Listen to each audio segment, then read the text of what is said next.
tetap di rumah ya. Selamat hari Minggu.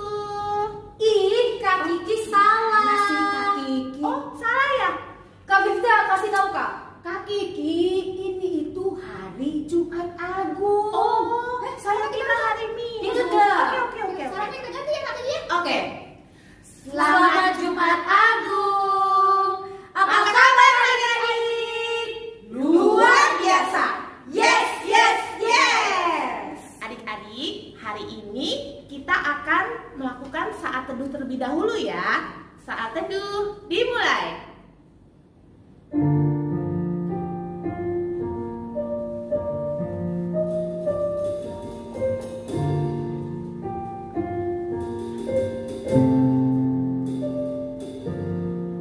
Amin. Untuk memulai ibadah kita, kakak mau kita akan bernyanyi PKJ 83 ayat 1 dan 3. Karena kasihnya padaku. Kita mulai ya.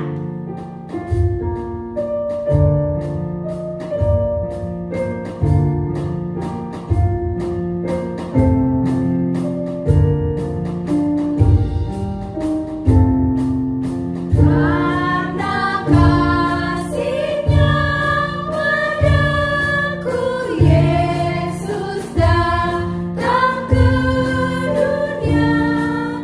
Dia memberi hidupnya gantiku yang bercela.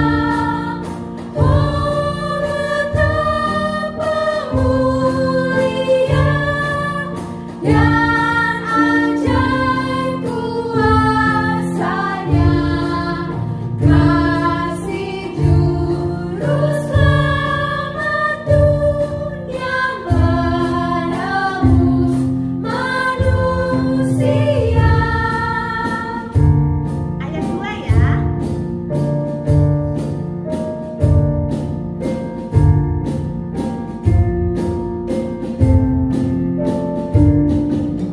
Dengan sabar dan hikmatnya, Yesus pimpin hidupku.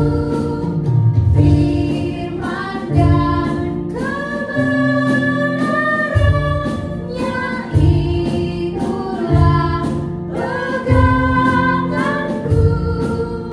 Oh, betapa mulia dan ajaib kuasanya, kasih juru selamat dunia menebus manusia.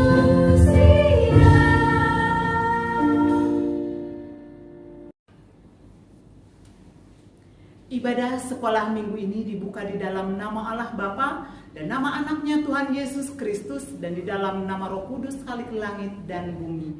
Amin. Dan dalam keadaan sebagai manusia, ia telah merendahkan dirinya dan taat sampai mati, bahkan sampai mati di kayu salib. Di manakah penyakit samparmu, hai maut? Di manakah tenaga binasamu, hai dunia orang mati? Haleluya, kita berdoa.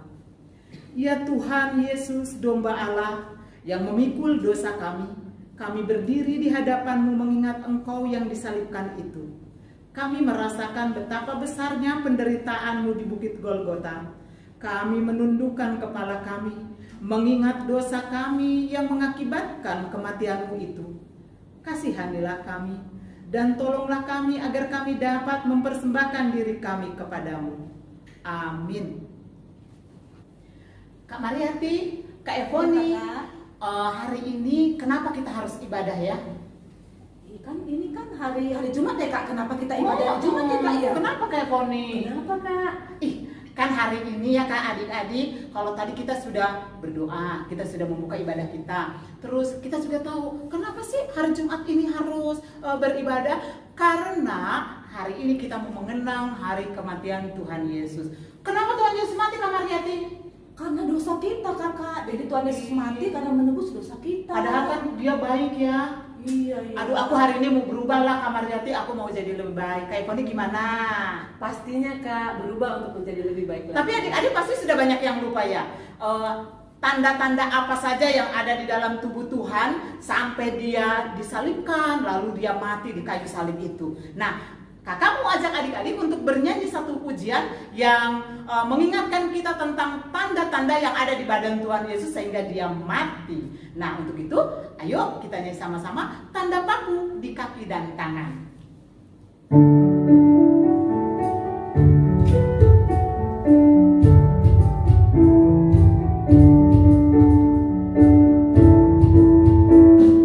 Tanda paku di kaki dan tangan, tanda cinta, tanda tombak menusuk di lambung, tanda cintanya Tuhan. Itu semua Tuhan sudah terima, guna semua yang mengikut Dia. Sama orang yang tidak melihat, tapi percaya juga. Nah, adik-adik kita sudah tahu tadi tanda-tanda yang di kaki dan tangan Yesus. Sekarang kita mau menyanyi Yesus disalibkan. Yesus disalibkan karena cintanya kepadamu. Yesus disalibkan karena cintanya, dosa dihapuskan. Kita ulang sekali lagi adik-adik. Yesus disalibkan karena cintanya kepadamu. Yesus disalibkan karena cintanya, dosa dihapuskan. Adik-adik, kini tiba saatnya kita akan mendengarkan cerita tentang hari kematian Tuhan Yesus yang dibawakan oleh inang pendeta kita. Namun sebelum itu, kakak akan ajak adik-adik bernyanyi dari hidup jemaat kita nomor 368 ayat yang pertama dan kedua. Pada kaki salibmu, kita nyanyikan.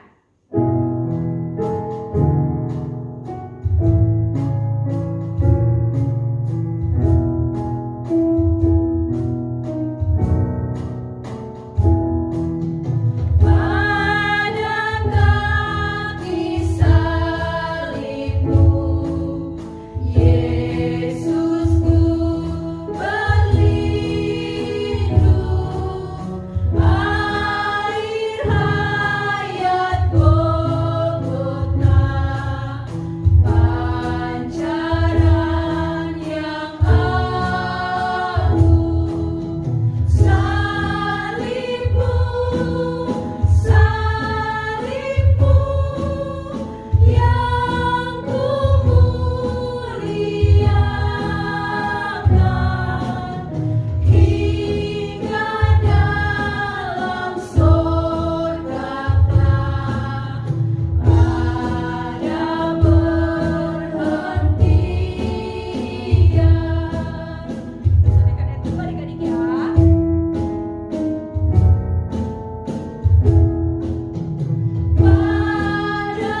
Pada kaki salibmu, kasih-Mu ku terima, sinar bintang fajar terang yang memberi cahaya. Salibmu, salibmu yang kumuliakan, hingga dalam sorga kelak ada perhentian.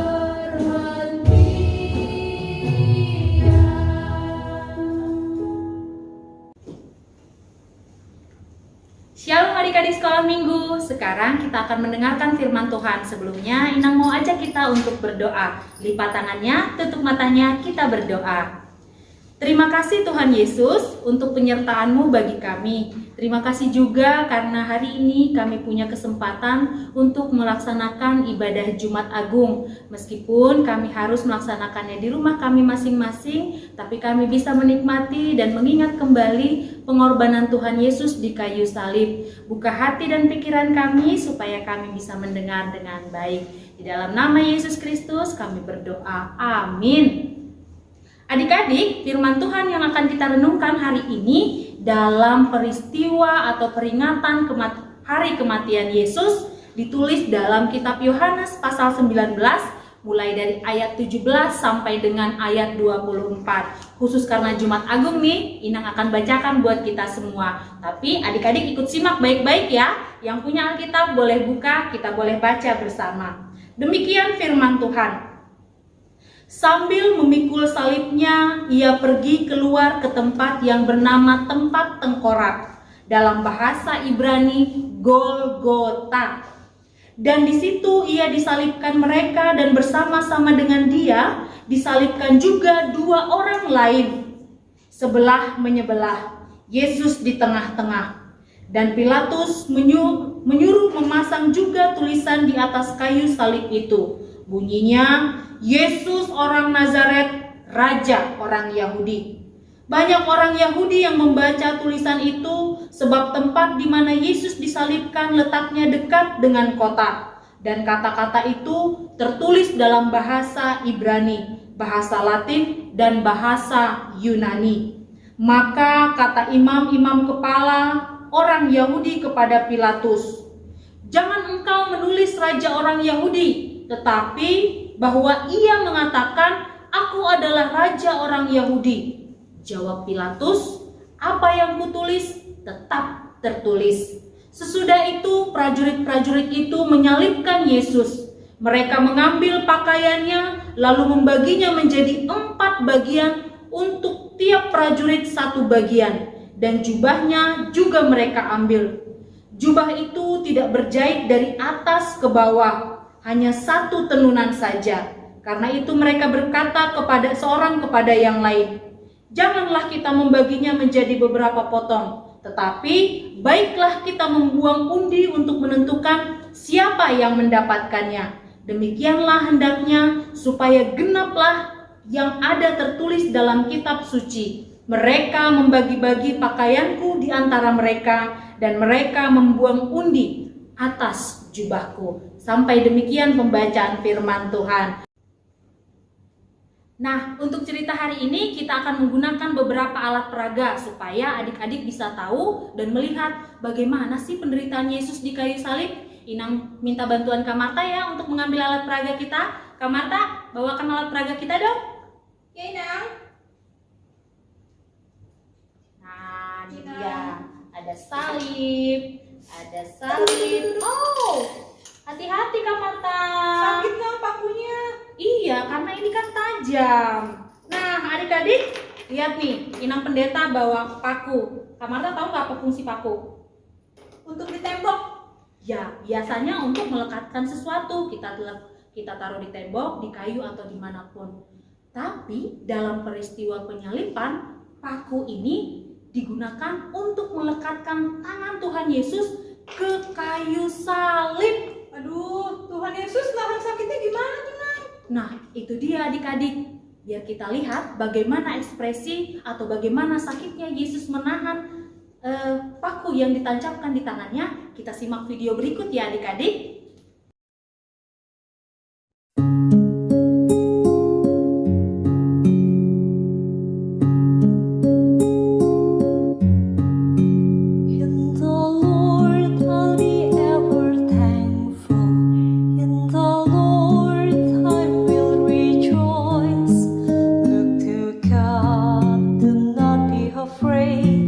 Lift up your voices, the Lord is near.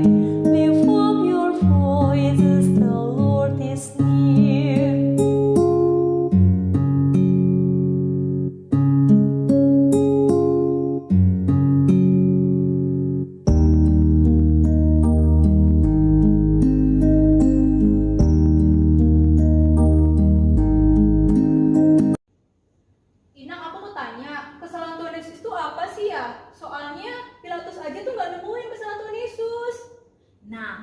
Benar adik-adik, benar Kak Marta.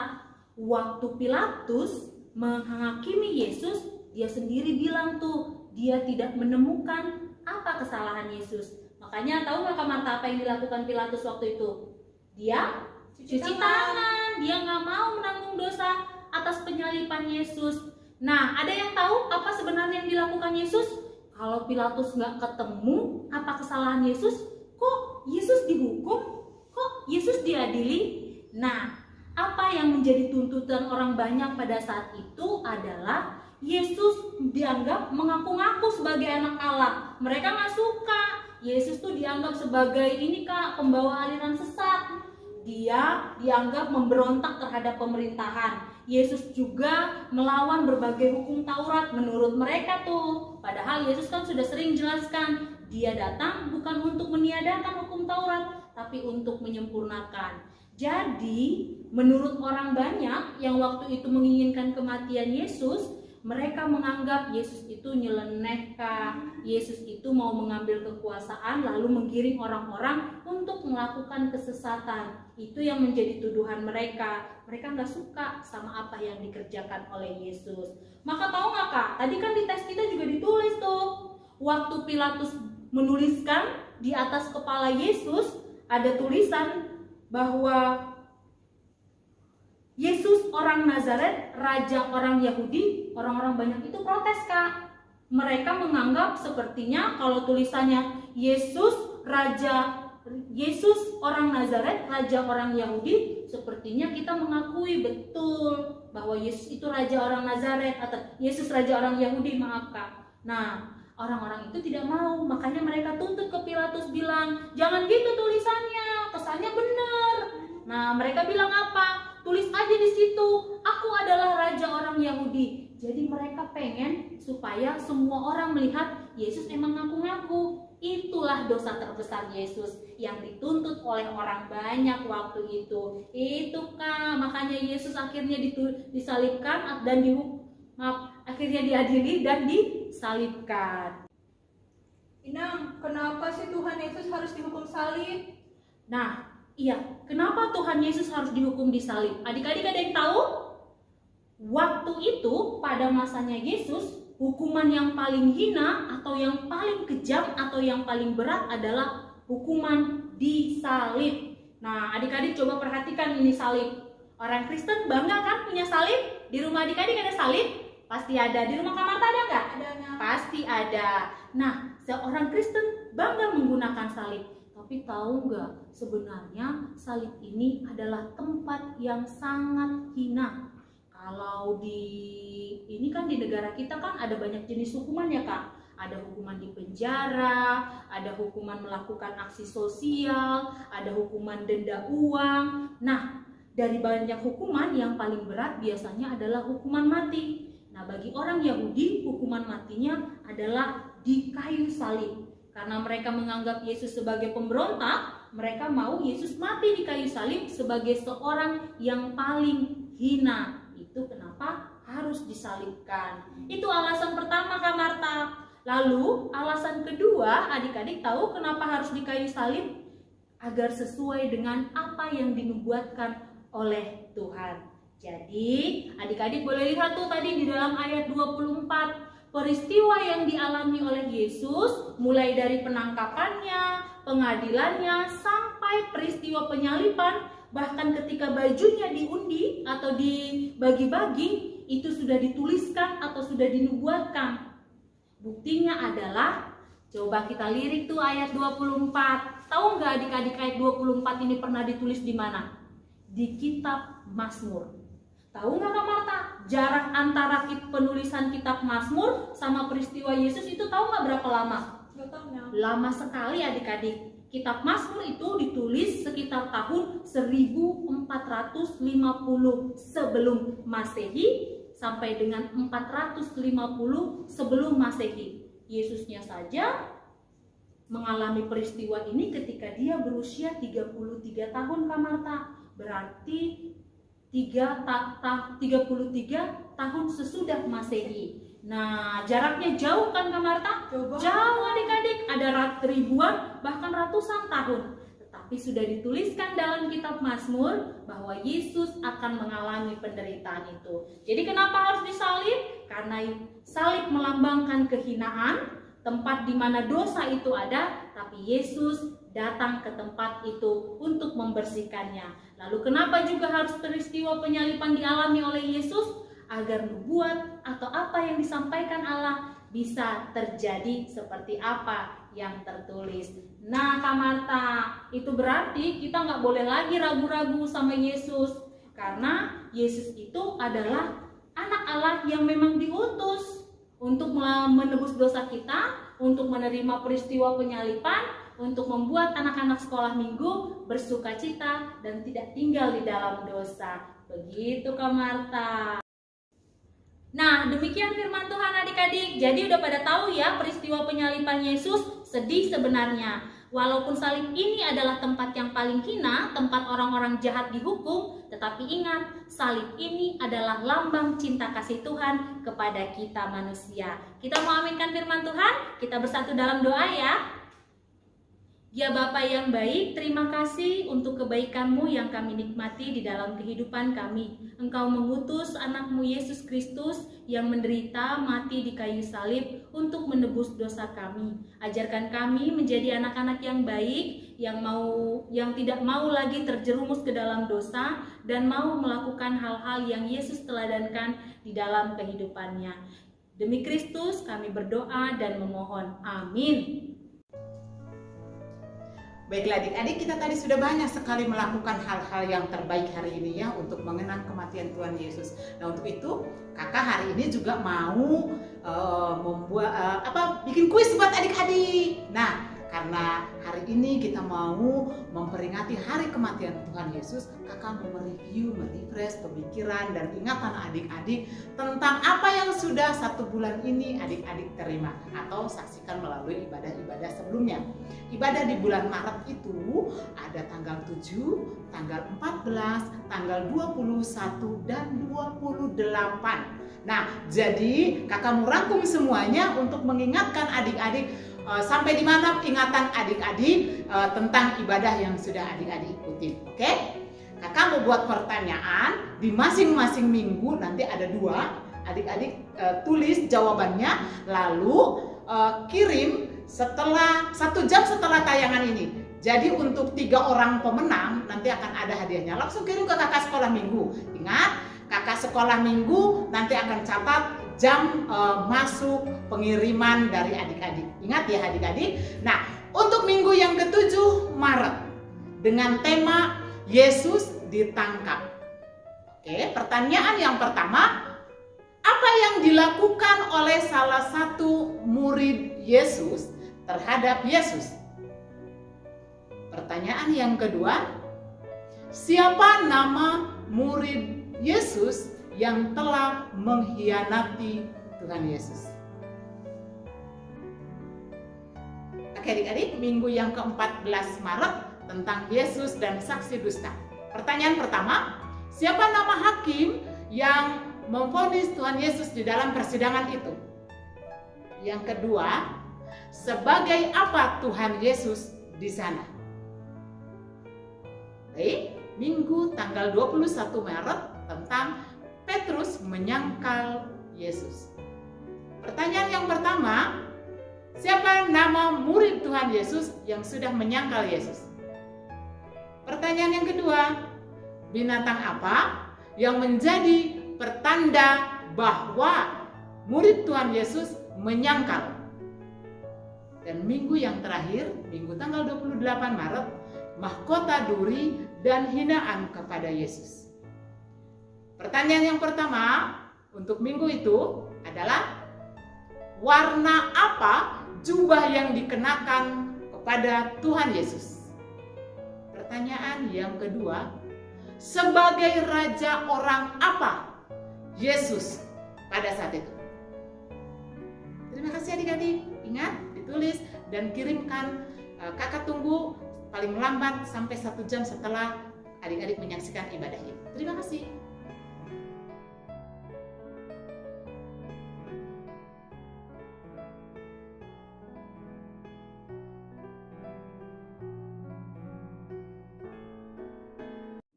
Adik-adik, kita mau menutup ibadah Jumat Agung kita. Sebagai respon kita akan firman Tuhan, mari kita nyanyikan lagu pujian Terlalu Besar.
mengucapkan doa Bapa kami.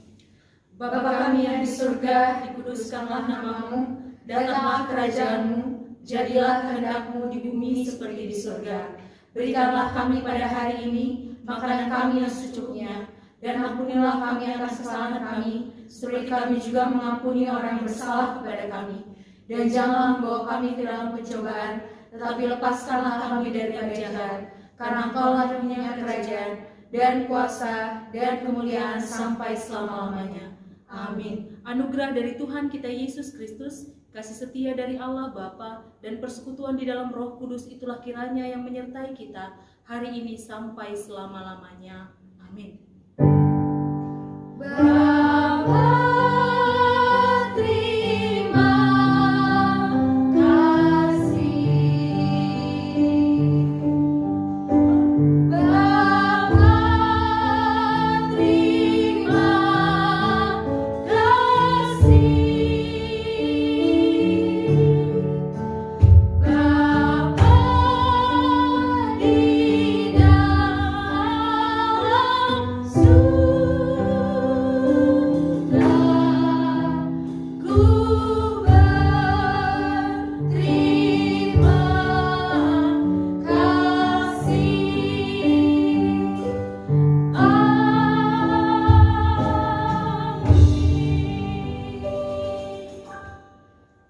Selamat Jumat Agung adik-adik. Adik-adik, kakak mau ingetin nih, nanti sore jam 4 kita akan mengadakan lomba untuk merayakan Paskah di masing-masing sektor. Minta papa dan mama untuk antar adik-adik ya. Ada hadiah loh. Jangan lupa pakai maskernya. Sampai ketemu ya. Dah.